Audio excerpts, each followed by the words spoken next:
Rewards for cash in any amount at any time. Learn more at discover.com/redeem rewards. Terms apply. He has to do, which is stay here for the next 4 years. Yeah, Kevin Durant agreed. They're not trading me. Kevin Durant finally came to the realization of what we already knew, that he has to stay in Brooklyn. Chris Canty and Chris Carlin are Canty and Carlin. Don't miss them weekdays on ESPN Radio and on the ESPN app. WING 1410 Dayton. Dayton's ESPN Radio. All right, everybody, happy Friday. It's the Justin Kinner Show with Kev Nash live here on Dayton's ESPN radio station, 1410 Wing AM. Mr. Kev Nash, happy Friday.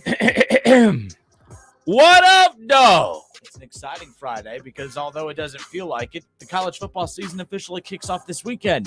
Week 0. Don't know why they call it that, but okay. Everyone has a catchy name for something. I think it's because, none of the real teams kick off this weekend. I don't know. There's still a lot of really good games. I don't care. We've been waiting for college football season to get here. It's officially here. It kicks off this weekend. High school football season, well, we've already officially kicked off the high school football season. In fact, it's week 2 starting tonight, technically starting last night, but nonetheless, a lot of the biggest games in the Miami Valley starting to kick off tonight, including our ESPN Dayton high school football game of the week, which is the Fairmont Firebirds at the Trotwood Rams. 7 o'clock kickoff. Excited for that one. Trotwood, Fairmont going to be good.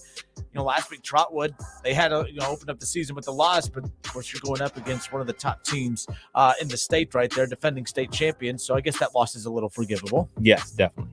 Centerville has Dublin Kaufman tonight. They got Will Smith, the future Ohio State Buckeyes. Yes, sir. Yes, sir. Defense is going to be the name of that game. Absolutely. We're going to talk some high school football coming up here around the corner. Jeff Gilbert, who covers high school athletics with the Dayton Daily News. He'll join us coming up about 3:45 or about 3:40. He'll hop on with us. So excited about that. We got so much to dive into today. I want to pick up with something, just a short NFL conversation from something that happened yesterday, Kev. I didn't think it was that big a deal. We see these types of things happen in these joint practices, but I guess yesterday, the brawl, I guess, if you will, between the Bengals and the Rams, I should say Aaron Donald and the Bengals. Aaron Donald, Kev, swinging not just one, but multiple helmets, making contact with multiple players, and the NFL is not really reacting to this. It's not a big deal, but a lot of fans believe it is a big deal. Should it be a big deal? Because I didn't think it was, but when you start actually reading some of the arguments and listening to some of the arguments that people are making, it's kind of a weird stance that the NFL has that, well, it happens at practice. That doesn't matter to us. Right. That's weird to me. I understand their point about it being at practice, kind of like, is the NFL going to be at every single practice, seeing what goes on and disciplining people for if they're like how the NFL has like the fashion police, like uniform police, like you can't wear your socks a certain way. You have to have your jersey tucked in. Like, are there's going to be like rules for that at practice as well? So I totally understand like the NFL's stance or the rule or whatever they want to call it with this, saying, well, like that's a practice that's between the team and the player. The actual game that counts for the actual field of play, that's what we are here to enforce the rules for. From my perspective, I think that people are so quick to say, are you going to keep that same injury like you did for Myles Garrett and everything like that? I think people are more concerned about like, hey, you did it to my guy, you got to do it to this guy too, as opposed to saying like, hey, man, he should be punished because that's crazy. Like, that's where I'm at with it. Like, yeah, I think if we want to talk about like, Donald should be disciplined because that just was totally out of line. Yes, I don't necessarily believe that we have to bring up the fact like, well, y'all did it to Myles Garrett, so y'all got to do it to him. Just say, hey, man, he was totally out of line. That's crazy behavior. Fine him. I don't correlate the two. I didn't correlate the two. Like yesterday, I thought it was kind of silly, but the reason I correlate the two is because every reason that the NFL gave for why they suspended Myles Garrett 2 years ago, every single one of those reasons exists today. You go and you read the reasons behind the suspension because it was just, for one, it was a heinous reaction. Mm-hmm. Those were the words used by the NFL. It was a heinous reaction. Someone could have been severely injured. It wasn't just a shoving and pushing match. It wasn't someone punching someone's helmet. You were using the helmet as a weapon. Those were the phrasings that the NFL used for why they justified the Myles Garrett suspension. This is, I mean, look, you should be able to have a joint practice, knowing that there's going to be some chippiness without having to worry that someone on the other team is just going to take a helmet and just start open swinging on people. I think there's a difference between a helmet comes off and he chucks it at the dude and they're still fighting, but he had 2 helmets. He ripped the helmets off of 2 people, on top of the fact that Aaron Donald has a anger issue. I mean, this isn't like, I'm not saying he has a habit of swinging helmets at people, but I mean, he does. Like, you start reading the reports of a lot of, I mean, he leads the league in a lot of personal fouls in the NFL and all that type of stuff. So all I'm saying is that I didn't correlate the two, but I do now, because when you start looking at every reason that the NFL, who tried to pretend like, oh, we cared about the safety of Mason Rudolph, they didn't care about the safety of Mason Rudolph. What they cared about was the perception of the NFL just being this, like when the NBA, like with the Ron Artest thing, with Ron Artest, do you think that they were mad about the brawl itself? No, they were mad about the optics of it. That's what the NBA cared about, the optics of it. We don't care what you do, but the optics of it. If you're making us look bad, there you go. The NFL looked bad with the Myles Garrett thing. I don't get how they don't look bad in this situation. When you got the biggest, strongest, baddest dude in the NFL swinging double helmets at people, and then they're going to be like, yeah, well, we're exhausted. We just had to deal with this huge court case. And by the way, I'm not comparing the illegalities here. Like, they're not even close, but at the same time, it's still severe as far as what if he did? I know he didn't, but what if, right. I mean, 2 helmets are in his hands of the opposing team's helmets. That means 2 players are not wearing helmets that are out there in the scrum of things, and you're open swinging that. You could have actually killed somebody the same way the arguments that were made about Mason Rudolph. I'm not overreacting to it, but I definitely do buy into why people are angry, and I beyond agree with you. A lot of the people are, when I hear Browns fans, I'm like, okay, calm down. Oh, how can we do it to my team? Yeah. But I'm just talking about the regular media who's reacting to this and the regular fans who are reacting to this. I think their points are valid. So when I saw the video and finally got to see it without us being on the air, I was like, whoa, that's aggressive, because there's like multiple. And most of the time, we don't get this type of footage. Like, just rewind like 3-4 years ago, there's not footage like this on Twitter. The fact that we can see these clips from reporters at practice and everything like that, you couldn't imagine that happening when KB played. This type of stuff would have never got out. So I think like that's kind of like the NFL stance here. Is like, man, years ago, if this would have happened, we as the NFL wouldn't even known about it, because it would have all been kept in house. So like, I think that's their standpoint, is like, man, well, now we're supposed to be disciplining things that go on at practice. Now we're supposed to be disciplining things that go on everywhere with the NFL. If that's the case, then that's going to be the case going forward. And if it is, if fine with it. But my whole thing is, if we want to say he should be disciplined because he was acting like a complete maniac, I'm with it. I don't necessarily believe that we have to bring up the Myles Garrett situation. And I was talking to one of my good friends as a Browns fan, and that's the first thing he says, like, well, they did to Myles Garrett. Like, they're after us. Like, man, you really think the NFL is just like really after the Cleveland Browns? Like, dude yanked off somebody's helmet and smacked him with it. You traded for a quarterback with all these allegations. You really think the NFL is out to get you? These are happening because these players are doing certain things to cause this. Like, it's not the NFL's fault that Myles Garrett decided to try to kill Mason Rudolph with a helmet. It's not the NFL's fault that Ben Roethlisberger did whatever he did in the bathroom. It's not the NFL's fault that Kareem Hunt did what he did. It's not the NFL's fault that Terrell Pryor did what he did by getting tattoos. It's not the NFL's fault that name your idiot player that does something stupid. It's not necessarily their fault. It's their fault. It's the player's fault. No, and by the way, no arguments here on that. The argument I'm tired of hearing is, well, it happened at practice. You can't police what happens at practice. So you're saying that the NFL can, not you, but like people are saying, so, or the NFL is saying it's okay. We can monitor what you're doing off of an NFL field and any other aspect of life, but the practice field is like the safe confines of, like, this isn't, oh, the NFL needs to suspend Aaron Donald because he yelled at his coach, right? Or NFL needs to suspend him because he's late to practice every day. That's up to the team, but this is something a little different. Oh, they got a pushing and shoving match. Okay, that happens, but this is just something a little different. Again, I'm not advocating for a suspension, but where my buttons always get pushed is, I'm okay with the different takes on it, but the bad takes of why they can't do it is what I get annoyed with, because I'm like, well, it's practice. I get that. But this isn't a guy that talked back to his coach, or this is a guy that said something bad about his owner, or was mean to a teammate, slept with a teammate's wife. Oh, the NFL should suspend him for that. Right. This isn't like, this is something a little different. I have a hard like, this isn't like a pushing and shoving thing. He had 2 helmets, swinging them at anybody that was around him. Coaches are running in trying to break it up, and he had no regard for who was around him. And Myles Garrett, by the way, should have been suspended. I had no issue with him being suspended. I wouldn't have an issue with Aaron Donald being suspended, but I do have an issue with this idea that, well, they can't suspend him because it's practice, although they're kind of boxed in because it's their rule. Can't do it because of practice. I don't know why you would have that as a rule anyway. That's kind of silly. My question would be to anybody that really covers the NFL inside, outs, and everything like that. If to say they said, like, man, we got to do something because this behavior was just unbecoming. It was just like next level. What happens going forward? Is there going to be a person from the NFL office at every single team's practice going forward to say, hey, I'm here to enforce disciplinary actions that are going on that we deem that are bad for the league at every single practice that goes on in the NFL? Because I think, not saying that it shouldn't be, but I think this opens up another door of what if. And I think once we start doing that, well, what if this happens? What if this happens? What if this happens? What if this happens?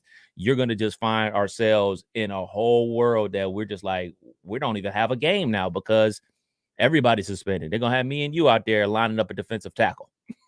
Yeah, but like, I just, again, we're making, I keep hearing, oh, it's practice. It doesn't matter. You took 2 helmets and we're swinging. That's not a football move. That's not a reaction to a football play. That is like, you are straight up just losing your freaking psychotic mind. I mean, that's what I mean. Like, this isn't about practice. People are like, well, if you punish that, then what's next in practice? What's next? I mean, if you want to find something else egregious to do in practice that gets to this point, fine. But yeah, I guess the more I talk, the more I'm talking myself into being upset with the NFL about it. Now, William on Facebook, he says, just think if that was Vontaze Perfect, he'd be suspended for life. He also says it's also because it's NFL's golden boy. I'll defend the NFL on this. It's not that the NFL doesn't want to suspend Aaron Donald because he's the golden boy. The NFL is the one sport out there that them in baseball, they love to go at their stars. Yes. Baseball hates protecting their stars. Baseball can't wait to rat their own players out. It's the weirdest thing. Football's also the same. Aaron, I'm sorry, and by the way, 518-1410, if you want to jump in on the conversation. Roger Goodell, he never has tried to protect the golden children of the NFL. Tom Brady is his number one target, it seems. The NFL loves targeting Tom Brady. The NFL loves targeting the New England Patriots. So, William, I understand the perception of that, but at the same time, I kind of sit back and I'm like, the NFL, they don't protect their players. They don't. What I mean by that is they don't try to cover up issues with their players. They have no issue publicly going after the guys. The Deshaun Watson thing, it's not like they were trying to cover anything up. They were aggressively going after him. Tom Brady, they aggressively go after him. They go after these guys. So I see what you're saying, but I don't think that's the case in this particular situation. Josh Maloney says not every practice that the NFL shouldn't be able to intervene in practice happenings, but joint practices maybe. And then he says, or no more joint practices. Look, I know there's a lot of benefits that come from these joint practices, but if you can't have these 20-plus-year-old adults, right? If I don't know why you can handle a preseason game, but something about these joint practices, you can't control yourself. Yeah, I don't think that's weird to me. I don't think canceling joint practices is the case. You're 100% right. If you can't control yourself, why are we going to ruin it for the other teams that get something out of joint practice just because this individual did something crazy? Oh, no more joint practices. What? That don't make any sense. What if we are benefiting greatly from this? And it's just this individual that's going to ruin it for everybody? Nah, that's not the case. If they want to suspend him, if they want to give him a hefty fine, I wouldn't be crying. I wouldn't be mad about that. I wouldn't say anything. I'm like, probably right. Dude was out there acting like a maniac. And I understand the NFL's take is like, well, we police things that go on the actual field of play, everything like that. I get it. I understand it. I understand where they're coming from. And also hear you where you're coming from with this situation with Tom Brady. Like, look, man, Tom Brady is the best quarterback of all time. He's been suspended multiple times from the NFL, if I'm not mistaken, right? Yes. And by the way, isn't Deflategate, not Deflategate, but a Spygate, that was done at practice? Why'd the NFL get involved then? Oh, because you're not allowed to cheat. You're not allowed to cheat. So you're allowed to just take. So I could just take my helmet off and just go open swing on people. Just bang, bang, bang. That's okay. That's why I'm like, I think we're focusing too much on the details of it being practice. So Mike Stapleton on Facebook says it's if it's just the Rams practice, I get letting the team handle it, but it's a joint practice. NFL should step in. I understand where you're coming from with that, but I don't know why. I mean, even if he's taking his helmets, if he's taking a helmet and open swinging it at somebody on his team, I don't think it matters of where the allegiance of the players that he's open swinging on matters. That's just where I'm coming from the practice element. We're making too much of it being practice as if it's like some kind of safe haven, as if, you know what I mean? Like, right. Hey, anything you do in these confines, there's no laws on the practice field. You know, if you step off the practice field on the game field, then it's completely different and all that stuff. So there you go. But Damon Hahn says they play this weekend. I would not be surprised about retaliation. McVay should not play any of his starters. He never does. So, yeah, McVay's the reason that starters really do not play in the preseason. Bengals fans, help me out. I haven't read a tweet or anything from Jay Morrison or James Rapine or anyone. Or does Zach Taylor plan on starting any of the starters tomorrow? I don't know. I have not come across it. I'm not saying anything. I haven't seen that they're not. I'm just curious. Like the Browns came out and publicly announced they will play their starters this weekend. Bengals fans, help me out on the chat. Are they going to play Joe Burrow or any of the starters tomorrow? I am kind of curious. 518-1410 if you want to jump in on the conversation. Kev, who's up? We got Mike from Dayton line 2. Hey, Mike. Mike, give us a call back, Michael. We'll get you back in line. Ron Howard says, if me or you did that, it would be assault to be charged. It's BS. So there's that. I mean, there's assault that happens every play on the football field. There's people at my job sometimes. I'm like, I'm going to bring a helmet to work and just start open swinging. You know this goes over the radio, right? Yeah. They don't listen, so. 518-1410. That's the number to call and jump in on the conversation. All right, guys, good stuff. We'll transit again. I just wanted to open up with that NFL conversation. We spent a lot of time on the NFL yesterday, so that's kind of where I'm at with that. But I just figured we'd open up the show and jump in with that. High school football coming up later on tonight. It's our week 2 high school football game of the week. The Trotwood Rams welcoming in the Fairmont Firebirds. Josh Copeland and myself will be on the call. Keith Byers returns to the broadcast booth with me next week, as we'll have Pick Central and Wayne. But we got to get through, of course, this matchup coming up here tonight, which we're really looking forward to. Fairmont looking to build on the success that they had after that week 1 rivalry win over Alter. The Rams, after losing to defending state champion, last weekend, they're looking to kind of get back in the win category. They're a talented roster. They were super young last year. They're ready to take that next step this year. Can't wait for that. That's coming up 7 o'clock. The kickoff. Jeff Gilbert with Dayton Daily News. He joins us coming up about a half hour from now, so I'm looking forward to that. But we'll have more of your reaction. Aaron Donald, should he be suspended or not? I come from the standpoint of I don't know why we're making too much of. Well, they can't punish for anything that goes on in practice. That doesn't make any sense to me. Wrong is wrong, but we'll have that conversation. Hey, so week 0 of the college football season. We got college football action tomorrow. No Buckeyes, no Alabama, no Notre Dame. Oh, no, I'm sorry. We're talking about real football team. So Clemson, all that. But, they'll play next weekend. But we got a lot of good college football games to kick off the 2022 college football season starting tomorrow. So we'll take a look at some of those matchups. Plus, Kevin and I will give you our top 5. What do you want to call those? Our bold predictions. Our top 5 bold predictions for the 2022 college football season. That's coming up next.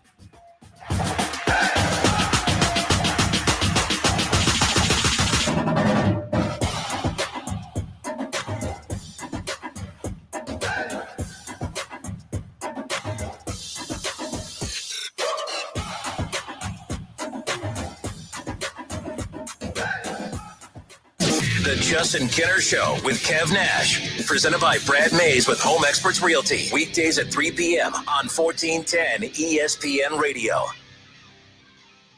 ESPN 1410 Wing AM weather. The mid-afternoon and early evening will be mostly cloudy, a high near 85. Tonight's going to be partly cloudy, a low near 65. And tomorrow's going to be partly cloudy, a high near 86. I'm Pete Spivak for 1410 ESPN Radio. Colking Bowling Centers are your connect.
$1,000 sign-on bonus. That's right, a $5,000 sign-on bonus.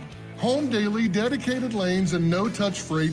Brand new equipment as well. Medical, dental, vision, and company-paid life insurance. Apply online at CordellTransportation.com. Cordell Transportation, driven to succeed.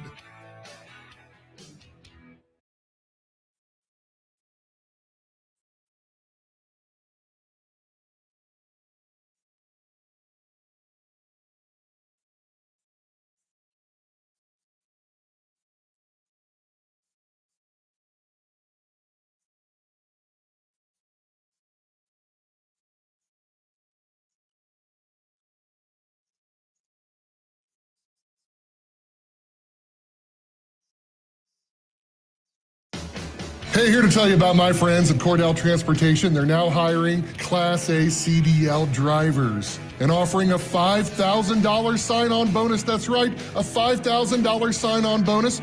Home daily, dedicated lanes, and no-touch freight. Brand new equipment as well. Medical, dental, vision, and company-paid life insurance. Apply online at CordellTransportation.com. Cordell Transportation, driven to succeed. The Fairmont Firebirds kicked off the season with a huge rivalry win in the Battle of Kettering over the Alter Knights. Don't miss this Friday night as the Firebirds look to keep the momentum going against star quarterback Timothy Carpenter and the Trotwood Rams. It's the ESPN Dayton High School Football Game of the Week this Friday night at 7 p.m. on 1410 ESPN Radio and online at wingam.com.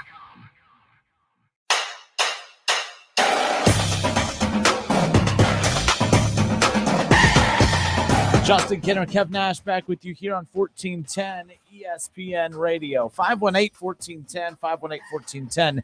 That's the number to call and jump in on the conversation, of course. Kev, week 0 of the college football season is officially upon us. In fact, tomorrow, the college football season officially kicks off. And that's what we're doing right now is we're kind of taking a look at, some of the matchups that kind of catch our eye. No Alabama, no Ohio State, no Clemson, none of the big dogs, kicking off this weekend, but still a lot of really good football at that. When you take a look at what's going on right now in week 0 tomorrow, what's some of the matchup? What are 2 of your matchups you have circled right Without a doubt, it is the first game of the season. It is Nebraska and Northwestern.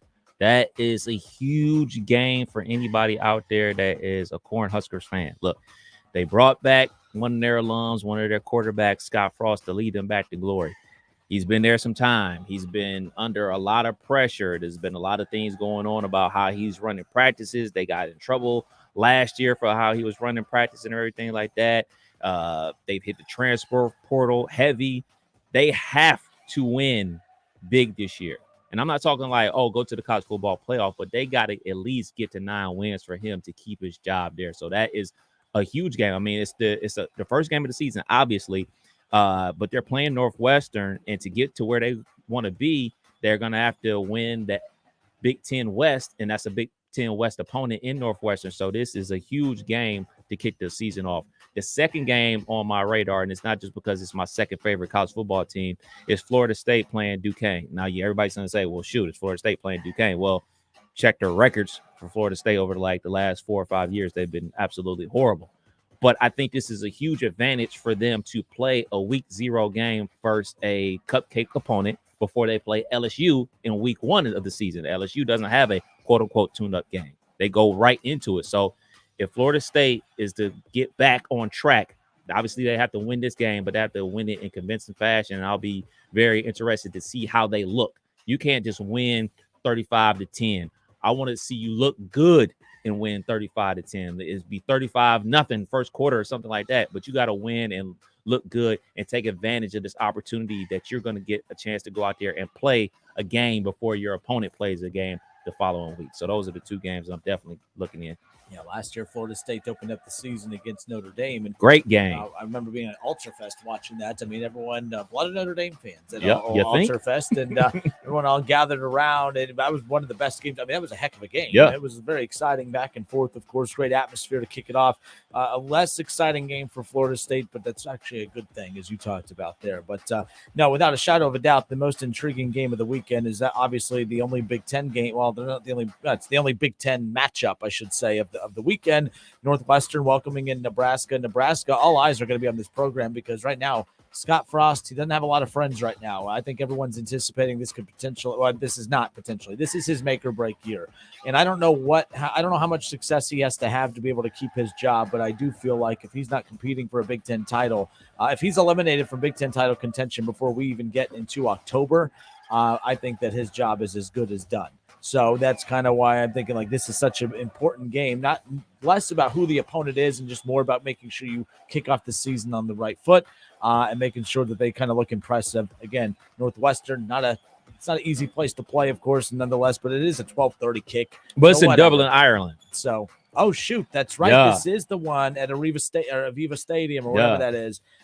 You're right. Yes, so that's even – that's pretty cool, though. It's very cool, but I don't know who that benefits more. I mean, that I would, I would be mad either if I'm Nebraska or Northwestern because somebody's losing a home game here. Somebody's losing a home game to do this. Like for Notre Dame to do that is totally different because, Notre Dame has about 1 million home games and everything like that. This is a conference game that neither one of them get to have at home. So whoever's turn it was to have a home game in this, I'm not happy about this at all. If I'm Coach Fitzgerald at Northwestern, if it was my turn to be at home, and dang for sure, if I was Scott Frost, if it was my turn to have that crowd on my side at my home, I would not be happy about this game at all. But nonetheless, I'll be watching at 12:30 tomorrow. No, and then outside of that, I mean, again, not a lot of intriguing matchups. To me, week 0, it's kind of like preseason in the NFL. It's not about the matchups. It's not about that. It's just sitting back and being able to watch football for the first time. That's why I like NFL preseason, at least week 1. Hall of Fame game I enjoy because, it's the first time in months. I mean, all the draft coverage, all of the post-draft coverage, all of the list segments, all of the, projections, all that. We get tired of it. I just want to watch a game. That's why I look forward to the Hall of Fame game every year. It's kind of how I am with week 0. It's never the sexiest matchups every year on week 0, but it's just a chance to sit back, hear the crack of the pads, the whistles blowing to the officials, the fans cheering. That's what this is about. Northwestern Nebraska definitely provides that. Illinois, Wyoming, I think that might be the second most competitive game of the weekend, or at least from two more evenly matched teams. A lot of these are, supposed to be blowouts. I mean, you have, of course, you look at North Carolina playing Florida A&M. That's an interesting one. You're talking about Florida State and Duquesne. It's more about Florida State getting off to a hot start. Utah State and UConn, UNLV, Idaho State, and then, of course, Western Kentucky, Austin Peay. Trust me, there will be seats available for these matchups, but not the seat at my home. I'll be sitting back watching. Yeah, man, and also another conference game for the Big Ten. It's Penn State at Purdue, and I know you and I are both high on Purdue this year. It's at Purdue this year. No, when? It's tomorrow, 8:00. It's not on the schedule. That's what threw me off. You said, hold up, repeat that. Purdue, Penn State at Purdue tomorrow. Interesting. It's not coming up on the schedule. I believe you. I'm just saying. Let's get it on. So, yes, that's next Thursday, September. Oh, 1st. okay. My bad. That's on me then. That would have been at the top of my list. Yeah, that's a good one, I thought I had my Saturday night planned because it's an 8:00 kick. So, real quick, here is your schedule again for week 0 tomorrow. Austin Peay at Western Kentucky, Nebraska at Northwestern from Dublin, Ireland, of course. That's pretty dang cool. I forgot about that, so good catch on that, by the way. UNLV will welcome in Idaho State. UConn will play at Utah State. Wyoming at Illinois. Duquesne at Florida State. Charlotte at Florida Atlantic. Florida A&M at North Carolina. North Carolina, another team to keep an eye on this year because we keep hearing, all right, you have Mac Brown, who's been around for a few years now. Like, we need to start seeing things click a little. The expectations have been there. They lost their NFL quarterback, of course. So we got to see what happens with them. But, I mean, Mac Brown, I still always prop up pretty high as one of the top coaches in college football. But we need to start seeing that success be more consistent and not losing games that you shouldn't. I don't anticipate them losing to Florida A&M, though, but we've seen crazier things happen. UTEP welcomes in North Texas. Nevada will play at New Mexico State, and Vanderbilt at Hawaii. So, aloha. I love it. It's my season. All right, so it's the college football season officially kicking off tomorrow. We're not patient. We're going to do this next week, but it does kick off tomorrow. Whether the matchups, whether they're sexy or not, the college football season kicks off tomorrow. So it's time for our top 5 bold predictions. I give mine, you give yours, back and forth we go. And then for those watching live on Facebook and YouTube, you chime in. What are some of your top 5 bold predictions, or just some of your bold predictions for the upcoming 2022 college football season. I'll start off with the first one, Kev. My very first bold prediction for the 2022 college Be bold, football Kenner. Be season. bold. Bold, Scott Frost, and maybe this isn't that bold, but Scott Frost will be fired before the season ends. Wow. That's where the bold part comes in. Like, I do believe he will be canned at the end of the year, but if I'm being bold, things can unravel quickly, and it doesn't sound like things are going well in camp and those types of things, so I can see things unraveling pretty quickly. You're high on them, but my first bold prediction, Scott Frost, not only does he get canned after this year, I think he gets canned before the end of the year. Oh, man. As usual, we are always on the other side of the envelope. Let me guess, Nebraska, national champions. Not that far. Not that far. I have Nebraska losing to the Ohio State Buckeyes in the Big Ten championship game. I got Nebraska winning the Big Ten West and playing in the Big Ten championship game. Last year, they had a very good defense, and they're returning a lot of those defensive players. And if they had a quarterback that could complete a screen pass, they could be a lot better. They hit the transfer portal, got themselves a quarterback, got themselves a couple running backs out there. I got Nebraska playing in the Big Ten championship this year. All right, next up on my list, I have Purdue winning the Big Ten West. Purdue will be in the Big Ten championship game this year. That's not bad. That's not bad. I like the quarterback. They're not ranked. Wisconsin's in the West, of course, but I do believe that, when Ohio State gives Wisconsin a loss in their matchup, Wisconsin could pick up another loss, maybe two along the way. Their schedule's a little tougher this year, so that's why when I look at Wisconsin, I see them potentially being a 2 to 3 loss team, which would open up the door for Purdue if they only lose about 1 to 2. So I'm going to say, Purdue is the Big Ten West champion who will represent the West in the Big Ten championship. It could get ugly, though, come championship time, but nonetheless, we've seen Purdue have Ohio State's number in the past. Watch your tongue. Number 2 for me. You on the board. Number 2 for me is probably not the boldest take out there in the world, but I'm going to say it anyway. NC State wins the ACC this year. I say they beat Clemson again this year. They have an outstanding defensive line. They return in both wide receivers and their quarterback, Devin Leary. I got NC State winning the ACC this year. Quinn Ewers will win the Heisman. I'm big on Quinn. I've always been big on Quinn Ewers, and I'm also doubling up my support of Quinn Ewers because I'm so sick of Buckeye fans turning on him just because he decided to go to Texas. Him going to Texas is not because he didn't like Ohio State. It's because C.J. Stroud was the man there, and he's going to go elsewhere and be the man over there. And for every one of you out there, y'all didn't think Joe. Y'all. I heard y'all throwing shade at Joe Burrow back in the day. When he opted to leave, and good, Ohio State got it right. They picked the rug, which they did, by the way. But then when he goes on to have success and wins the Heisman and wins the national championship, is drafted number 1 overall and takes the Bengals to the Super Bowl. Oh, once a Buckeye, always a Buckeye. So while you're hating on Quinn Ewers right now, I guarantee you, because I know how you Buckeye fans operate, you'll ride off the coattails of his success and be saying once a Buckeye, always a Buckeye whenever he's hoisting up the Heisman Trophy at the end of the year. Hook 'em horns. You and baby. I differ about our Joey B take. I believe that Joey Burrow is still a Buckeye. Quinn Ewers is not a Buckeye. He's not a Buckeye. He had a cup of coffee here at Ohio State. Matter of fact, I spent more time on Ohio State campus than he did, and I didn't go there. I went to Wright State, if you can dig my drift. Look, man, that's neither here nor there. We've talked about Quinn Ewers enough. I don't think that's going to happen, but it's your bold pick. I do like your bold picks. Number 3 for me, Tennessee beats Bama this year. They play Alabama on October 15th. Bama has the rematch game versus Texas A&M the week before. I'm smelling upset by the Vols over Bama. Okay. Ron Howard taking shots. Your 8 years at Wright State hasn't helped you in life. Thanks for that. Mark Smith says, you're drunker than I'll be in a few minutes. LOL. Ann Anderson says, I'll talk about college football week 0. She goes, I'll still be listening to baseball, at least until Ohio State Notre Dame. She's going to be on vacation. Go Bucks. I will love to piss off the PA people with my OSU stuff. So there you go. OH. I like people who try to rile other people up. I don't know. Why. Yeah, All right, my last one here. Utah will not just make the college football playoff, they will win the national championship. You going with the Utes, eh? With the Utes. If you're going to say Ohio State's offense and how dynamic they are, that's what's going to put them in position to win a national championship, all without knowing just how much improved the defense is. Utah's defense is still pretty strong. They bring back a lot of weapons from last year. And on top of that, their offense is as explosive as last year. Another quarterback could be injury prone at times. That's the only concern I have.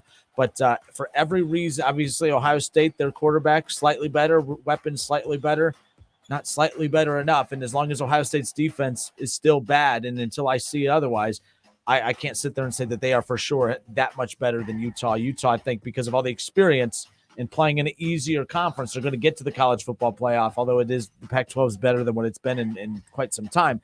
Like I said, Utah not just getting to the college football playoff, not just getting to the national championship game, but the Utes. Okay. And this is after some new blood. And I hate all their fans, by the way, the Utah fans, after they went off on me on social media. I hope they're tuned in. Nah, but see, once they get there, I'll turn on them like that. No, yeah. You turn on somebody, stop it. Utes got to be kidding me.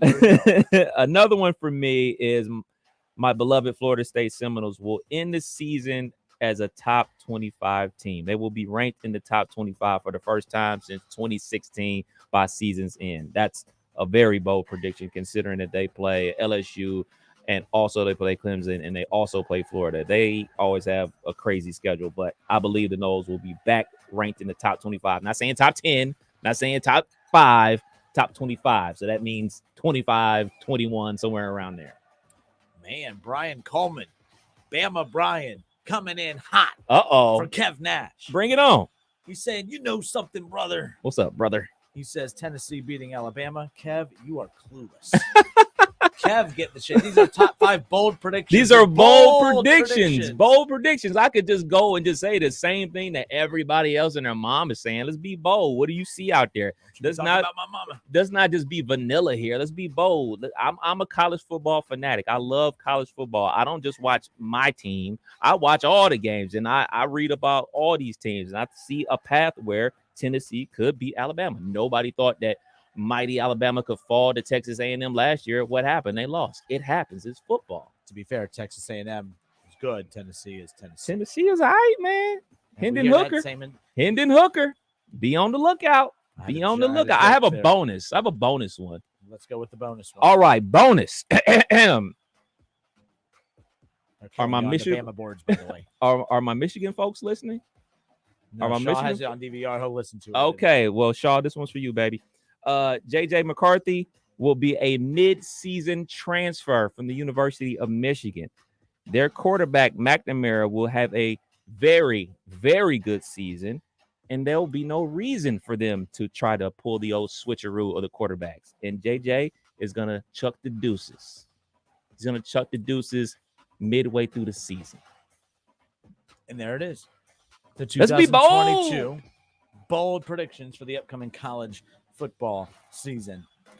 There you go. One more time, Quinn Ewers winning the Heisman this year, representing the. I tell you what, if that man, Texas young man, Longhorns wins the Heisman Trophy, he's working miracles because they got 3 true freshmen starting on the offensive line. So, all right, look, Ohio State's offensive line hasn't been great the last couple of years, and we've seen true freshmen. So, I mean, that's fine. That dudes that weigh under 300 pounds. I'm just saying, Quinn Ewers. I mean, we'll be able to see it. I mean, look. Never mind. Quinn Ewers winning the Heisman. Scott Frost, his ass could be fired before the season even ends. Purdue going to win the Big Ten West to go on to lose Ohio State in the Big Ten championship game. The Buckeyes go to the playoff, but it doesn't matter because my final bold prediction is that the Utes, Utah, baby, winning the national championship this coming up. Y'all called me crazy. You'd have bet Tennessee. By the way, in the chat section, I'm just curious.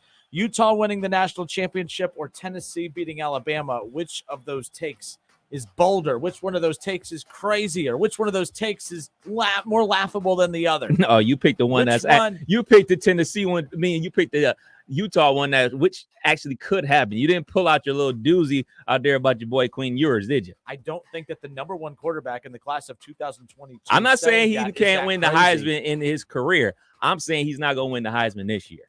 Okay, well, you know what? You're making me hate Ohio State right now. You're acting like a Buckeye fan. How? You're being a hater. I'm not being a hater. I just brought up clear facts. They have 3 true freshmen starting on the offensive line. The only thing that's true is the fact that Quinn Ewers winning the Heisman. Mark Smith said, you guys got that gas up in there. Keith Tolliver says, Kev out here acting like this hot noon throwbacks picking Nebraska. Hey, I didn't pick Nebraska to win the Big Ten. I didn't pick them to go to the college football playoff. I just asked the dudes to win 9 games. if you can't win 9 games, man, in your 3rd or 4th year there, then you probably should be fired. John Harvey chimes in. He goes, bold prediction, Jackson Smith and Jigba will be a Heisman finalist and break the all-time college receiving yards record. That's not very bold, but I do appreciate that. The reason I say it's not, hold on. No, if you said, okay, being a Heisman finalist, I think that's possible. Very possible. So I don't think that's that bold. I think that's a great prediction, John Harvey. I just don't think it's that bold because I think that there's, with this offense, another year under C.J. Stroud. Remember last year, it took a few weeks for him to get cooking, and then he was just rolling by the end of the year. Now he doesn't have to get rolling. He's already acclimated to the game. So, although you do open up with Notre Dame right off the bat, but I'm not too worried about that. But no, John, that's a good one. I think that's a very good possibility. I mean, if you want to add another one, this really isn't a bold prediction, but here you go.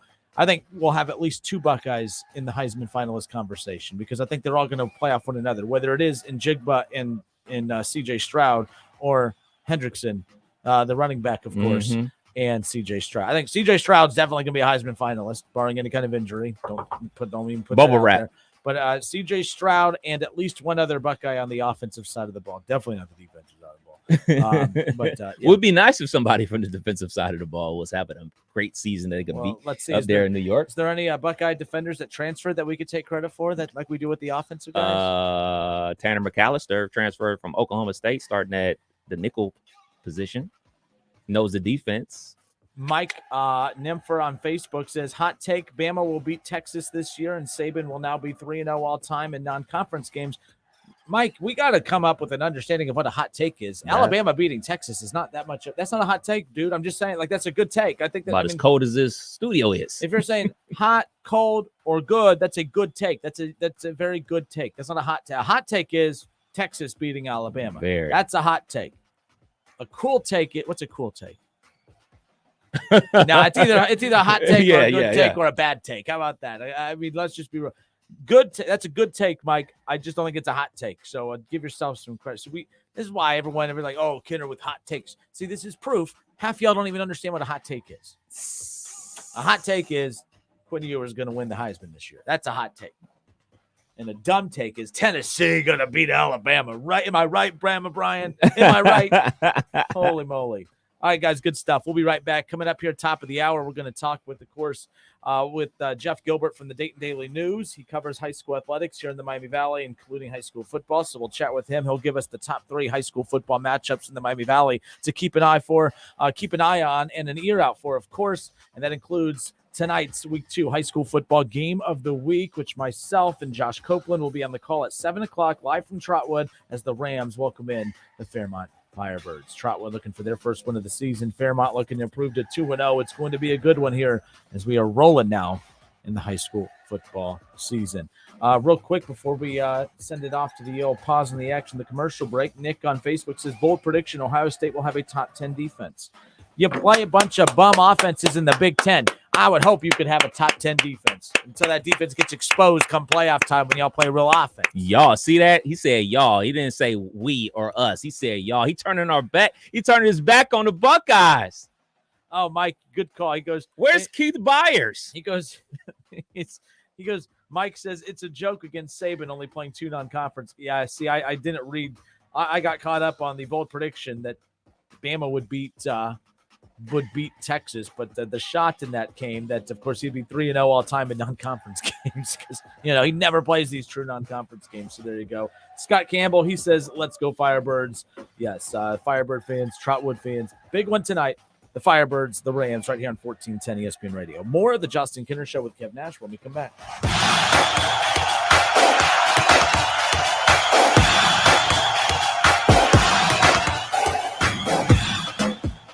It's the Justin Kinner Show with Kev Nash. Justin, you're awesome, baby. Right here on 1410 ESPN Radio.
A queen for a twin and save up to $700 on Sealy. Talk to a sleep expert and unjunk your sleep today. Mattress Firm. And now coming in at number one, it's Kentucky Fried Chicken's $5 Mac and Cheese Bowl. Mac and cheese, and chicken and cheese. Mac and cheese, and chicken and cheese. KFC. Mac and cheese, and chicken and cheese. Mac and cheese, and chicken and cheese. For $5. Oh, yeah, baby. Order KFC's $5 Mac and Cheese Bowls on the app. Back for a limited time in original or spicy. That's finger-licking good. Price participation may vary for a limited time only. With Discover, you can redeem your rewards for cash in any amount at any time. Learn more at discover.com/redeem rewards. Terms apply.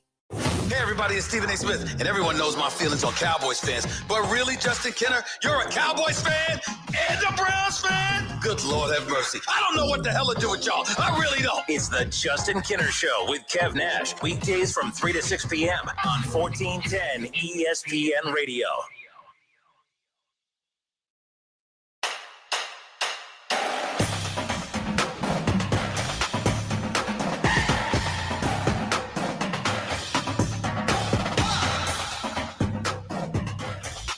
So you're saying the Ohio State Buckeyes win all Mike Brown and the Bengals here? The naming rights have been sold. Oh, yeah. So this story comes from our folks up there in Columbus at 11 Warriors. Safe Light Auto Glass has purchased the naming rights to Ohio Stadium's playing surface, which now will be called Safe Light Field. So the field, not the shoe, but the field. So Safe Light repairs, Safe Light replace that. Yeah. Those people. Yeah. Have you ever used them before? No, but there has to be a lot of the jokes about the defense in there, right? Like something. We can come up with something, but no, I have not. Why? I have. They're awesome. We don't get an endorsement deal for this. I'll be really pissed. No. I mean, if they're listening and they want to give me one, I'll gladly take it. But no, I had a window that had a big crack in it, and they came to the station here, replaced it within 10 minutes. 10 minutes, put a new, and it was all covered under my insurance. I had to pay a deductible or nothing. Look at that. By the way, there was ever an example of how to do an endorsement spot right there for y'all radio people out there. That was it right there. Just natural, smooth. I mean, you get nothing for that, but yeah, I get nothing for it. I get nothing. Appreciate but that. You know the thing, because he was out there working on it or whatever, and I asked him like, so how do you get my rear view mirror off of there? He's like this. Yeah, those two big suction cups. And yep. Pop that baby out. Yep. Easy. Put it right there. It was brand new. Brand new. So did they sell the naming rights to the field so they could pay their future quarterbacks, or is that just a Bengals thing? Hey, pay some offensive linemen, some defensive linemen, some linebackers. Do what you got to do to get more talent on that team. I will greatly appreciate it. Mike Nympher on Facebook says, I was kind of confused about them renaming the stadium. That city owns the field. It makes so the field makes sense. They did just put a new field in on top of that. Like they got the new turf and everything out there too. I didn't realize that the field was starting to look so poor. But then when you see the new pictures of how much it pops, I'm like, oh dang, that was kind of worn out. Like I didn't realize that field looked as worn out as it did, but it didn't look the cleanest, I should say. Look, man, you know where I'm at with this. And you know exactly where I'm going to go next year when we get the new contract.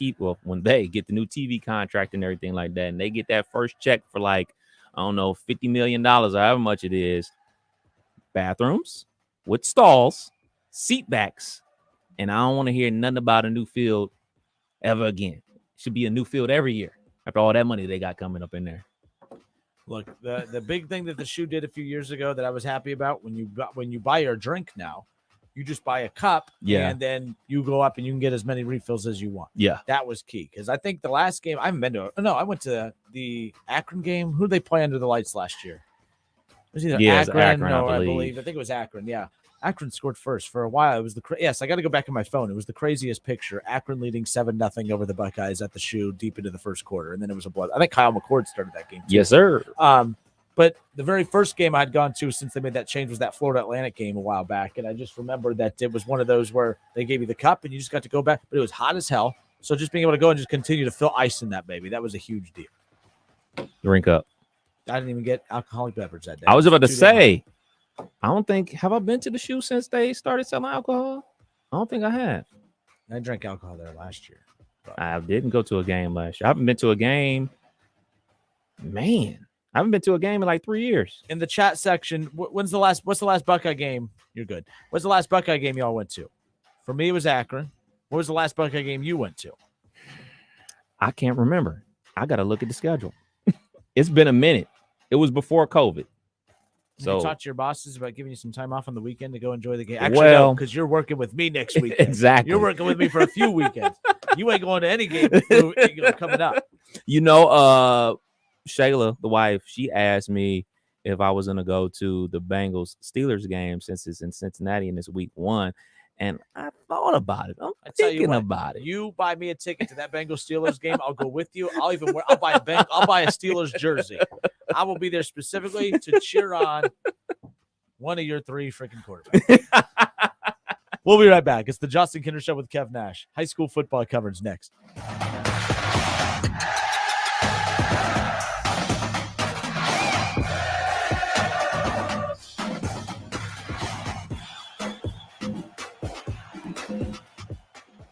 The Justin Kinner Show with Kev Nash. Presented by Brad Mays with Home Experts Realty. Weekdays at 3 p.m. on 1410 ESPN Radio. This is a Reese's Peanut Butter Cups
all you can do is run the ball. And so props to Waynesville. You know, what a defensive, despite giving up those many yards, they only give up one touchdown. That's, you know, the turnovers were obviously key as well. And the time of possession was just 3-1. So.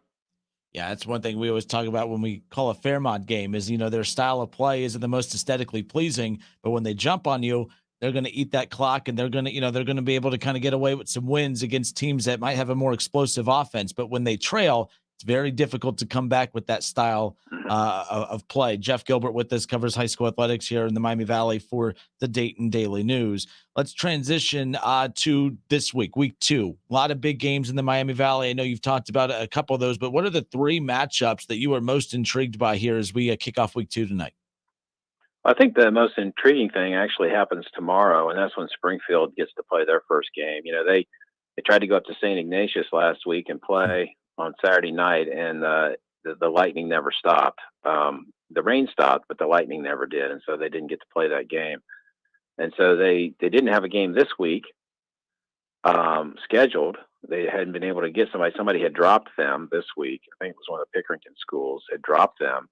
And then somebody else, I think this school that they're going to play from Missouri, had said they would play them. But then at that point, I think Coach Douglas decided, well, no, let's play Ignatius and take a week off instead of make a big deal about another game. And then that got canceled. So Mike Delpina, the AD, went back out searching, and then they got hooked up again with this school from Missouri.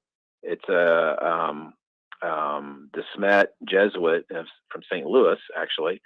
And so they're going to meet at another Jesuit high school who has a relationship with this team from Missouri in Indianapolis, and play at 12:30 on Saturday. So good for those kids. You hate to see that. You know, you get out ready for a season and you got to wait 2 weeks while everybody else plays. So now they only had to wait a week, and so they get to play. So I'm happy for those kids to get to play, if nothing else. And that's a pretty good team. They're ranked 6th in Missouri's top 25, and Max Preps has a top 25 out from Missouri preseason, and they're ranked 6th in that state. So sounds like a pretty formidable opponent. They have a Notre Dame commitment on their team and another top 200 player on their team. So it's going to should be an interesting. I'm anxious to hear how that one turns out. So again, Springfield back in action in action for the first time this season after that rain out, or the storm out, if you will, from last week. And you're right, that would have been a very COVID's taught us the last couple of years that there's no such thing as surprise elements anymore. It's just kind of part of it. But with that not being as much of a factor this year, you would have hated to see them miss 2 straight weeks. So I'm glad they got that figured out. So that's your first game. What's about game number 2? What's the second game that you're going to be keeping an eye on here tonight? Well, I guess the one I'm going to be keeping an actual eye on in person is Dublin Kaufman at Centerville. And I know that only involves one local team, but I'm interested in Centerville, seeing that defense, giving up 6 points a week ago. And what does that really mean? Is this going to be a team that's going to be really hard to score on, even in the, by some of these other GWAC teams? Like, Miamisburg put 62 points up last week against West Carrollton. Well, they're not going to score 62 on Centerville, but can Centerville hold a team like that to under 20 to 10 points or something and win games that way? So it'll be interesting to see what they really look like. And like I said, they've got players like Reggie Powers, Emmanuel Dang, Nick Bruder, 2 or 3 others that are known as really good defensive players coming back for them. So I'm eager to see kind of what they really are, and if the offense can be diversified enough and not just be, if you're one dimensional in the GWAC, it's difficult. Fairmont's made it work, but they're sold out to it. If you're one dimensional and not by choice, it's going to be hard. So that's going to be interesting to see what they are. Now, you talked about a lot of those defensive weapons on for Centerville, and last week for our ESPN Dayton, our top 5 performers list, the linebacker for Centerville, and Joseph Jean-Louis, and I hope I pronounced his name correctly, but he had 16 total tackles, 9 solo. He had 3 tackles for a loss and a sack. I think he led them in sacks last year, but he, I guess, ended up waking up to an offer from Iowa State on Saturday. So that's how big a performance he had last Friday. Right. Well, that's great. Yeah, I hadn't seen that, but I know I was mentioning guys, and I didn't mention him, but he's certainly another one of the guys I could have mentioned. But so that'll be interesting to see kind of what what he does tonight, and if he can continue to be that, or if teams start trying to scheme against him and double team him and so forth. But yeah, he had some previous offers, but I think that might be his best offer now. Is that? Yes, it was a couple MAC schools, and nothing against those schools, but this is the biggest offer he has received, to my knowledge. So right, pretty cool. Right, and and so who knows what can go on from here for him, and that's why I'm interested in that team. So. Well, there you go. And then, of course, number 3, the third game that you have on your radar tonight just so happens to be the game that myself and Josh Copeland will be calling tonight at 7 o'clock on 1410 ESPN Radio. The Fairmont Firebirds at the Trotwood Rams. Fairmont, that big win over Alter last week. Trotwood coming off of a loss, coming off of a tough season last year, so not the start that they anticipated. Big game tonight for Trotwood, of course, and a big game for Fairmont as they want to keep that momentum going. Yeah, that last year, I saw that game last year at Fairmont, and Fairmont handled them. Mm-hmm. Trotwood was so young, and they're still on the young side, but much more experienced. And then they had to open, without being in a league, they're having to play who they can play, and sometimes the schedule gets a little tough. The basketball program has faced that in recent years too. And they had to go down to Winton Woods, defending state champ. And so, no shame in losing to them. They've got that's always a very talented team. And then it's a contrast in styles a lot tonight, as it usually is for Fairmont. Can they control the ball and keep the ball out of Tim Carpenter's hands? I mean, I think he's a quarterback who's getting a lot of offers here going into his junior season, and big 6'4" kid who really talented. I think from all accounts, a good leader, a well-liked kid on his team, and he's a good basketball player for them too. But I think football, because of his size, is probably his best sport. And can he lead that team? Can he find a way to make things happen for them? If they can get a couple early scores, as we've already talked about, that's a key when you play Fairmont, because you're not going to get very many possessions unless you force them to punt a lot. If you let them have those, and like last week they had over a 10-minute drive in that game. If you let them do that a couple times, that's half the game. And so you got to take advantage of your opportunities when you get them. So that's something I watch for tonight. Does Trotwood take advantage of opportunities? If they don't, they're going to be playing from behind. It's going to be tough. If they do, then they're going to put, Fairmont in that little bit of a bind, and Fairmont doesn't like to throw the ball. And so that's going to be tough on them. Yeah, Timothy Carpenter, I'm excited to see him tonight. You talked about him, that 6'4" junior quarterback. In the article that you released right in the preseason and the top 22 players to watch, he's one of those players, of course. He has offers from Miami, Akron, Central Michigan, and a few others. And I'm sure that list will continue to grow as the season goes on. He kind of reminds me, too. I mean, I don't know if you've had a chance to see Gavin Connor with Alter last week. He looked young to start, but as the game went on, he continued. I mean, I just to see the zip on his passes, you started to see him kind of make a difference. And if that's what we see tonight, of course, from Carpenter, I think we're going to be in for a very good game. 2 contrasting styles like last week. I think it's going to be a good game tonight. I'm pretty excited about that. Yeah, I think what Connor did in the second half of that game was impressive. I think because Alder's super young. I got like 6 seniors, right? And Connor's a sophomore himself. Mm-hmm. And I think if Trotwood watched some tape of that second half, then maybe they saw a couple things they thought think that they can exploit. We know they're going to be very athletic out on the edge, and so if they can take advantage of some matchups, they could be a tough team to stop tonight. That's for sure. All right, well, good stuff. Again, Jeff Gilbert, Dayton Daily News, covers high school athletics here in the Miami Valley every Friday. We'll chat with him, and he'll give us his top 3 games of the week that he'll be either covering or keeping an eye on. And of course, as each week goes on, the games get bigger and bigger. But we got a lot of big games here in week 2. Give Jeff a follow on Twitter at JW_Gilbert. And he'll have all the latest updates for all things Miami Valley high school sports. So appreciate you, Jeff, for taking time and hanging out with us. Thank you. Have a great weekend. All right. Thank you. Listen, stream, watch. It's the Justin Kinner Show with Kev Nash right here on Dayton's ESPN Radio, 1410 Wing AM. ESPN 1410 Wing AM weather.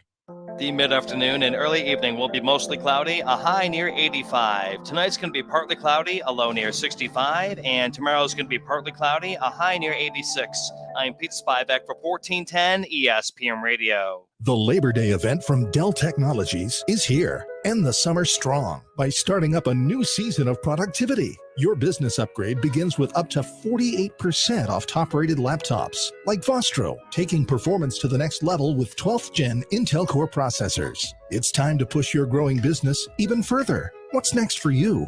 Upgrade today by calling 877-ASK-DELL. That's 877-ASK-DELL. Of all the multitudinous manifestations that water can take, in oceans and ice cubes, in glaciers and streams, vapors and rain, double black diamonds, lap swims, and brains. Of all that water everywhere, only 0.5% is fresh water available for human use. That's why at Moen, we're innovating to save 1 trillion gallons of water by 2030. Discover Mission Moen at moen.com.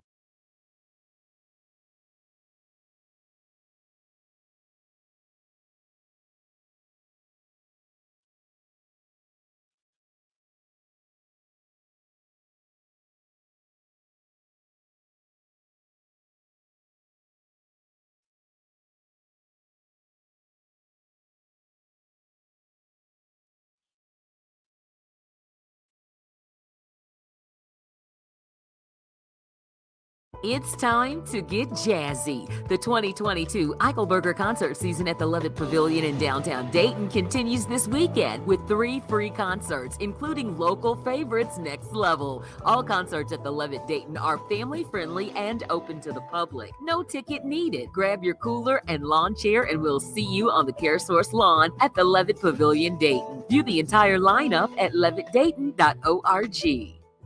The Hot Tub and Swim Spa Blowout Tent Sale this weekend only at the mall at Fairfield Commons. Browse over 30 hot tubs and swim spas from 5 major brands at up to 50% off. Financing is available and admission is free. That's this weekend at the mall at Fairfield Commons in the parking lot near Round 1 Bowling. Visit HotTubOH.com or call 800-SPA-SALE. Lee's Famous Recipe Chicken is excited to announce their new delicious spicy bourbon chicken sandwich is here. It's the best of both worlds. They're spicy bourbon dippers that you love, brought into a sandwich you'll crave. It's made with their famous spicy chicken sandwich, smothered in their special bourbon barbecue sauce, dripping with flavor on a brioche bun. Enjoy it in a combo with your favorite side and a drink, priced just right at only $6.99, and only available at Lee's Famous Recipe Chicken Miami Valley locations. Lee's, famous for spicy bourbon chicken. Veterans, were you exposed to harmful burn pit smoke while serving overseas? The Department of Veterans Affairs has recognized and is providing benefits to veterans who suffer with asthma, rhinitis, and sinusitis as a result of burn pit exposure. If you served in the Southwest Asia Theater of Operations or Afghanistan, Uzbekistan, Syria, or Djibouti, and suffer from any respiratory illnesses that you believe is a result of exposure to burn pits, contact the Montgomery County Veterans Service Commission at 937-225-4801. Folks, does your animal's sleeping quarters look like a mud pit? Well, we've got bedding. Fine, medium, large, curly, and cedar. Make your animal's living quarters great again with bedding from Homestead Feed and Supply. New Carlisle. Tell them the Colonel sent you. Cordell Transportation is now hiring Class A CDL drivers with a $5,000 sign-on bonus. Home daily dedicated lanes, no-touch freight, new equipment. Apply online at CordellTransportation.com. Cordell Transportation, driven to succeed. The IRS is ramping up collection, and if you owe back taxes or have years of unfiled tax returns, listen carefully. Before it's too late, check your eligibility for the Fresh Start program still offered by the IRS to reduce or even eliminate your tax problems. Call our special hotline number now and find out in minutes if you qualify for these life-changing debt reduction programs. Business or personal, if you're in a payment plan with no end in sight, have unfiled tax returns, under audit, have a wage or bank levy, or finally just want to know your options, call Call the experts at Republic Tax Relief and stop collections immediately. A-plus rated by the Better Business Bureau with a 5-star rating from Yelp, this veteran-owned company has the fight you need to take on the IRS. Don't go at it alone. Call their hotline number now, 800-509-3124. That's 800-509-3124. Find out if you qualify today. Call 800-509-3124 or go to republictaxrelief.com. With Discover, you can redeem your rewards for cash in any amount at any time. Learn more at discover.com/redeem rewards. Terms apply. There's never any FOMO with the iHeartRadio app. You won't ever have to miss out on your favorite shows and contests with this radio station again. Radio 24/7, 365. We're here when you want us. Stay connected and listen anywhere when you download the free iHeartRadio app.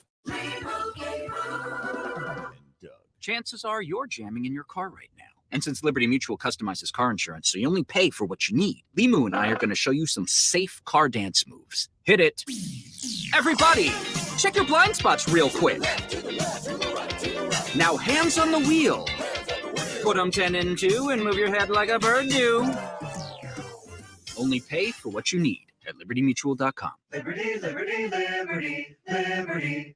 Yeah, I'm so stressed. Our business is growing. We've got people all over now. Ooma. What is that? Meditation? I'm recommending Ooma and their all-in-one phone, video, and collaboration solution. Ooma? Yep. Switching to Ooma is a cinch. Just $24.95 per month per user, plus taxes and fees. Ooma. Now you're feeling it. Visit Ooma.com. That's OOMA.com to learn more. Ooma. Smart communications for the smarter business. With Discover, you can redeem your rewards for cash in any amount at any time. Learn more at discover.com/redeem rewards. Terms apply. This radio commercial was made to convince you to stop speeding. We can't use siren sound effects on the radio, so we'll use other equally jarring sound effects to get your attention. Like telling you that whether you drive a little over the speed limit or a lot, you can crash just the same. You could hurt yourself or worse, others. I'm at the scene of the collision. And the damage you cause will be beyond repair. See, we didn't have to use crash or siren sounds after all. Speeding catches up with you. Brought to you by NHTSA. Cap or no cap, our favorite feature on the Justin Kinner Show with Kev Nash. We are off and rolling. So, Kev, that's how we get things going here. Cap or no cap? I'm going to throw the first one at you. Yeah. Because last week while you were gone, I believe it was on Friday, Steve Sarkisian and the Texas Longhorns announced that Quinn Ewers is going to be the starting quarterback for the Texas Longhorns in the upcoming 2022 season. This, of course, is season removed from him enrolling early at Ohio State, taking advantage of the free year, if you will, before ultimately transferring to Texas.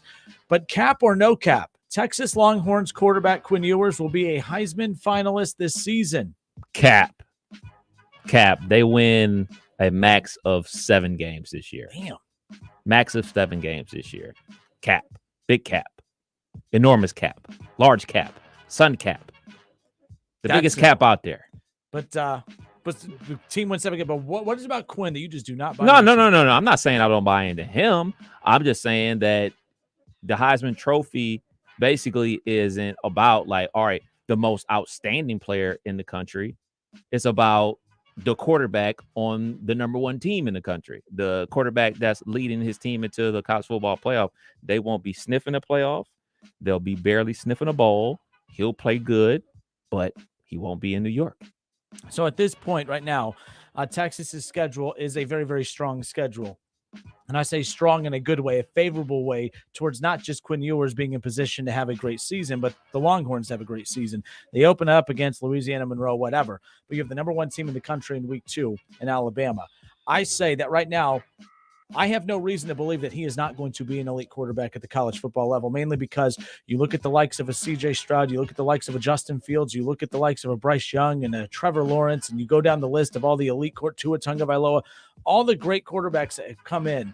right out of high school that we've been told they're going to be great. The success rate is pretty dang high at this point. And right now, you're not going to Ohio. You don't commit to Ohio State or you don't commit to Texas unless you have something there. Now, I did throw out the question last week. Quinn Ewers, is he more Tate Martell or is he more Joe Burrow as far as the quarterback that leaves Ohio State and goes on? Is he going to go on to be a Tate Martell type quarterback or is he going to go on to be a Joe Burrow type quarterback where Buckeye fans look back and say, man, what could have been?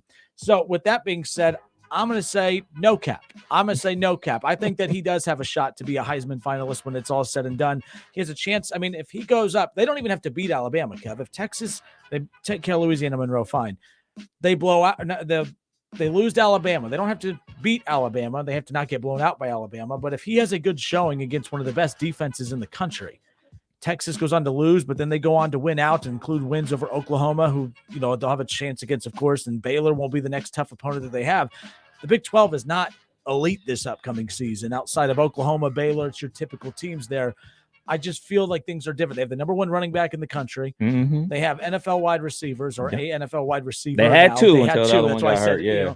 And that's what you need to be successful in the college level. Elite quarterback, elite wide receivers, or at least one in an elite run game, and they have a great offensive line. I think he has a shot. I think he will be. I say no cap. Quinn Ewers will be a Heisman finalist when it's all said and done. Not that he's going to win it, and not even that they'll be in the playoffs. I think they'll be a playoff contender down the stretch, which sets up well for him. So Bryce Young probably going to be there. C.J. Stroud's probably going to be there. Will Anderson, the linebacker defensive end from Alabama, is going to be there. And it's always a mystery person that shows up there. Like a running back. It could be Texas running back. It could be, Hendrickson when it's all said and done. Yeah. So you're saying that Quinn Ewers is going to be there. I just don't think they'll have the ammunition and the wins to put him there. The last guy to win the Heisman Trophy without kind of being into that mix was Lamar. And then the guy before that was Tebow, and he was out here doing things that have never been done on the football field before. Position throwing for over 3,000, rushing for Stroud over was a 1,000 last year with the 2-loss Buckeye team. Yeah, sure did. The thing is, you're not wrong though, because yes, traditionally it's going to go to the best player on one of the best teams, and one of the best teams being a playoff team. But that's what, that's why everyone was like, man, if Ohio State beats Michigan last year, C.J. Stroud's probably the Heisman winner, if most likely. I mean, who knows? But he came second in voting, and that was with losing to Michigan, but he still had that 400-yard performance, multiple touchdowns, and all that. But no, nonetheless, it's good. I like having another big-name quarterback at another big-time school that is not your Ohio State, Alabama, LSU, and so on. Texas is going to be interesting this year. Let's go over to the NBA. Cap or no cap, for those of you who are just tuning into the Justin Kinder Show with Kev Nash. Cap or no cap, the Cleveland Cavaliers will land Donovan Mitchell in an eventual trade with the Utah Jazz. Cap. Freddie Coleman just threw me off my circle yesterday, so I'm calling cap on that as well. If the Cavs are only going to be a 5 seed with Donovan Mitchell, what's the point? Because they're probably going to be a 5 seed without him. And I just don't see the point. And Freddie Coleman just threw water on my fire. So I'm totally off the Donovan Mitchell sweepstakes for the Cleveland Cavaliers. So no.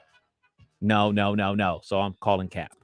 So I think that this is interesting. The Cleveland Cavaliers, this is the most interesting that they have been without LeBron. And then honestly, in my lifetime, I don't remember the Cavs in the 90s with Elo. Mark Price, baby. Those were obviously good Cavs teams. But as far as I'm concerned, you take LeBron out of the equation, this is the most interesting that the Cavs have been in quite some time. They did it the right way. They built it through the draft, and they succeeded through the draft. I mean, the Cavs, honestly, you have your Anthony Bennett's, of course, and you have guys like that in your your Diop or whatever. I almost said, I'm thinking of the Ohio State player. What was the Diop player that they had way back in the day that they wasted a draft pick on? That was a good role player, but not what you expect picking at the top of the draft. But, I forget his name, but I know you're talking about. Between the Carlos Boozers of the world, the Cavs have always drafted decent. They just have been horrible at being able to string together some successful drafts to get it going. They've done that this time, and I think that's pretty cool. Just kind of see them develop that way. I think that the Cavs fans deserve a star-studded Cavs team that does not feature LeBron James for once, and I think that they have to be smart here. I think they need to go do it.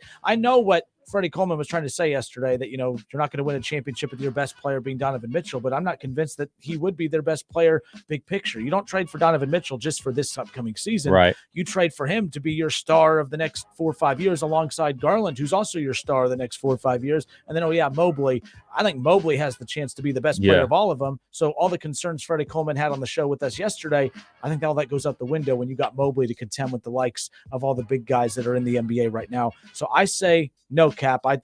Did I say that right? You said it I right. said no cap. The Cleveland Cavaliers will land Donovan Mitchell in an eventual trade with the Utah Jazz. I say no cap. I think this is the best way that the Cavs can put themselves in being a title contender, even if it's not this upcoming season, but for years to come as those guys continue to get more mature and play with one another. I'm excited to see what's ahead for them. And having an Evan Mobley and a Jared Allen, I mean, you saw their defense just go to the top 10 in the NBA. It wasn't because, they're giving more effort. No, they got better defensive players. That's exactly what it is. So when you have a Darius Garland who's like 6'1", and then you'll get a Donovan Mitchell potentially who's like 6'3", being a smaller guard, you have those big guys behind you. And then when you have an Evan Mobley who can guard 3 positions out there on the floor, that makes things a lot easier. So I kind of disagree with him with the short guard thing. I kind of think is what you have behind you and the other teammates that are going to help side defense and everything like that. But I'm still calling cap because, man, Freddie knows way more about the NBA than I do. And that just scares me to, oh, man, we got all this super duper talent and we're still only a 5 seed. I think we'll be a 5 seed with or without them. They have the draft picks, and in the NBA, it takes 2 to 3. I mean, again, I know Mobley just hit the scene right off the bat, but that doesn't happen often in the NBA. To me, you have the draft picks. Every one of those draft picks who could be a potential future star take 2 to 3 years to develop. I think now with Mobley being second year and third year in the next couple of seasons, along with Garland, who's already established himself now and is only going to continue to get better. You get a guy like Donovan Mitchell. I'll take that over the prospect of a guy developing over the next 3 or 4 years. I say if you're the Cavs, do it, because it's not like that's the only move that you can make. You can complement it with other moves. To the Facebook feed we go, Facebook and YouTube live again. Cap or no cap. The first one was Quinn Ewers will be a Heisman finalist by the end of the season. Again, just named the starting quarterback for the Texas Longhorns. Forrest says no way. He says, absolutely not, no way. I want to know why. Like, we got to stop doing this thing where we hate on Quinn Ewers just because he left Ohio State. If Quinn Ewers was still an Ohio State quarterback, I promise you guys would all still be drooling over the kid. I'm not saying you have to, be, the biggest Quinn Ewers fan, but can we stop doing this whole, because he left Ohio State, that means he's a bum? No, he left Ohio State because C.J. Stroud is also no bum. And he was too good to sit behind him and start. Now, he can go to Texas and fail, okay, but keep in mind, can't rip on him too much because the Buckeye coaching staff, they went after him pretty dang hard. So just keep that in mind. Let's see. David Shaw. I'm not sure what the logo is that he sent. I'm assuming the cap. A cap for the overrated quarterback from Texas. I don't think he's overrated at all. He's better than any of the 2 options Michigan has. So there's that. Matt on YouTube says Ewers will be benched halfway through you whiny Buckeye fans. Ewers will be benched halfway through the season, and Hudson will be the starter for Texas. I don't know what's going to happen, but what I do know is you need to be winning a whole lot of games to be sitting in New York. And the question is if he's going to be a finalist for the Heisman Trophy. I think he'll be a perfectly fine quarterback. I just don't think they'll win enough games for him to be in New York. All right. Let's see. Oh, Keith Tolliver said Desanya Jop. There you go. From Oak Hill. Yes. He played at Flying to the Hoop. So there you go. Right. I remember that. Yep. Got these people putting the fake streams in the old chat here. Cedric Ellington and you guys go away. You're putting fake stuff in the chat here. Ricky Sam and some others. What's wrong with you guys? Anyways, 518-1410. That's the number to call and jump in on the conversation. If you want to be able to take part in our cap or no cap, phone lines are open. Plus, we're live on Facebook and YouTube. On to the next one. Cap or no cap, Kevin. Aaron Rodgers will win his 3rd straight MVP this upcoming season. Cap. We talked about this yesterday. I believe that Derek Carr will be the NFL's MVP.